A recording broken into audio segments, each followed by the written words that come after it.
কাজে ব্যস্ততা একটি সাধারণ দিন কিভাবে স্পেশাল হতে পারে তা আজকের এই জিনিসটা হাতে না পেলে বুঝতাম না।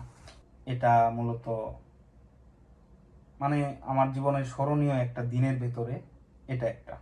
আমি যেখানে পার্ট টাইম জব করি সেখানে আমার স্টাফরা আজকে আমাকে একদম চমকে দিয়েছে, মানে আমি সারপ্রাইজড হয়ে গেছি। তারা মূলত আমার কাজের প্রতি সন্তুষ্ট হয়ে আমার কাজের প্রতি সময়ানুবর্তিতা এবং আমার কাজের দক্ষতার উপরে ওনারা সন্তুষ্ট হয়ে মূলত আজকে আমাকে একটা গিফট দিয়েছে। এটা সত্যি আমার কাছে একটা অতুলনীয় একটি জিনিস। ভাবলাম যে এটা আপনাদের সামনে একটু তুলে ধরি, মেমোরিজটা ধরে রাখার জন্য। তো মানে বাংলাদেশের প্রতি ভালোবাসা এছাড়া আর কিছুই না।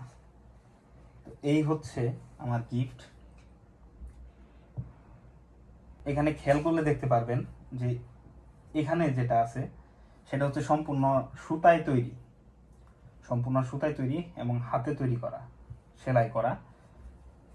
পেছনে পাট এরকম। এখানে শুরুতেই একটা শাপলা ফুল আছে। শাপলা ফুলটা হচ্ছে বাংলাদেশের জাতীয় ফুল হিসেবে তুলে ধরা। আর সবচেয়ে অবাক করা বিষয় হচ্ছে রিক্সা। মূলত জাপানে একসময় রিক্সা ব্যবহার হতো। রিক্সা শব্দটাই সম্ভবত জাপানের শব্দ থেকে এসেছে আমি যতদূর জানি। তো এই হচ্ছে রিক্সা, এটা বাংলাদেশকে তুলে ধরে।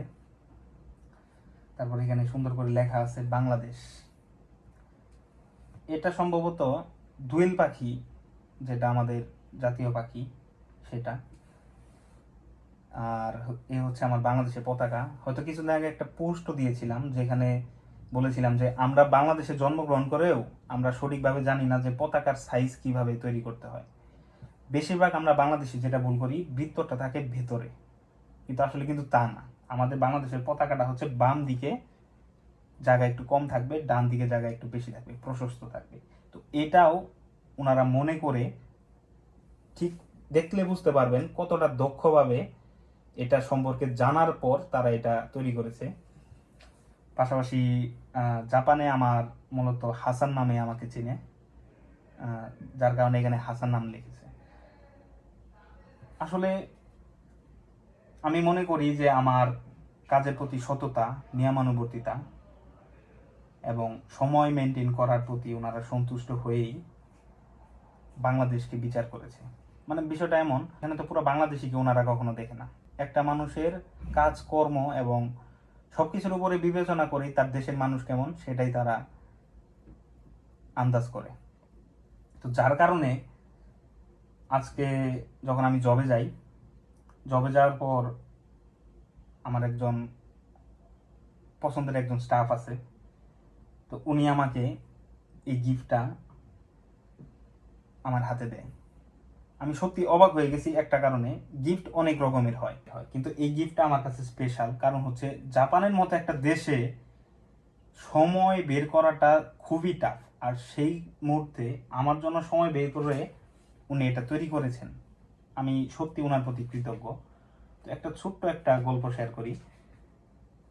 আমি যখন প্রথম প্রথম আমার পার্ট টাইম জবে ঢুকি, ওইখানে আমি শুনতাম যতটুকু যে বাংলাদেশি যারা এর আগে আমার ওইখানে জব করছে বা ওনাদের যেটা অভিজ্ঞতা, সময়টা ওনারা খুব বেশি একটা মূল্যায়ন দিত না।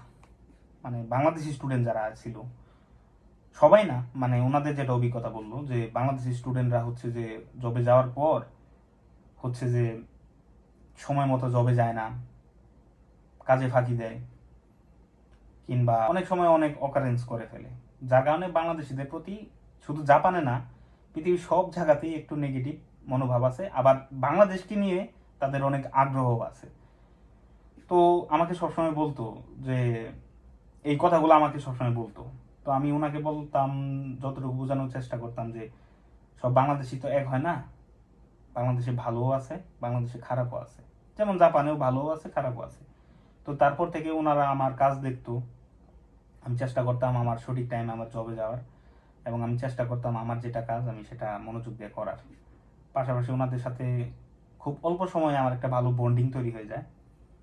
সেই সুবাদে আজকের এই গিফট, শুধু এই গিফটটা শুধু আমার নিজের অর্জন না, এখানে এই গিফটটা মূলত আমার বাংলাদেশের জন্য আমার একটা অর্জন। আমি খুবই সন্তুষ্ট যে আমি আমার বাংলাদেশকে ভালোভাবে রিপ্রেজেন্ট করতে পেরেছি।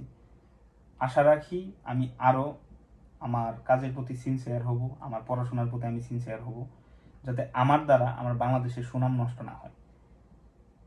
আর আমি সত্যি কৃতজ্ঞ এই দিনটার জন্য।